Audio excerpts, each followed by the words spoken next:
Double protein, double బలం, double శక్తి. మీ పిల్లల్ని లావు కానీయకండోయ్. నేను చెప్పింది నిజమే, మీరు వింటుంది నిజమే.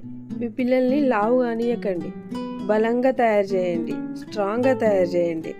దానికి మన ఇంట్లో ఉండే వస్తువులతోటే మనము స్ట్రాంగ్గా చేయొచ్చు పిల్లల్ని. ఇప్పుడు రాగి జావ ఎట్లా చేయాలో చూపిస్తా. ఈ రాగి జావకైనా అప్పటి నుంచి డబల్ డబల్ డబల్ అంటున్నాం అనుకుంటున్నారా? కాదండి, ఇవే రాగులతో డబుల్ ప్రోటీన్ వచ్చే పౌడర్ని మనం ఎట్లా తయారు చేయాలో చూద్దాం. ముందుగా రాగుల్ని 3-4 సార్లు నీళ్ళల్లో కడిగేసుకొని మంచి కాటన్ క్లాత్లో ఒక 2 to 3 days కట్టి పెట్టేసేయండి. స్ప్రౌట్స్ వస్తాయి, అంటే మొలకలు వస్తాయి. ఇట్లా మొలకలు వచ్చిన తర్వాత ఇంట్లోనే ఫ్యాన్ కింద ఆరబెట్టండి. ఒక 4-5 hours ఆరబెడితే సరిపోతుంది. ఆరిన తర్వాత దాన్ని సిమ్ ఫ్లేమ్లో పెట్టి డ్రై రోస్ట్ చేసి పౌడర్ కొట్టిండ్రు అనుకోండి, మన డబల్ ప్రోటీన్ పౌడర్ రెడీ అయిపోయినట్టే. ఈ పౌడర్తో జావా చేసుకున్నారంటే అమృతమే.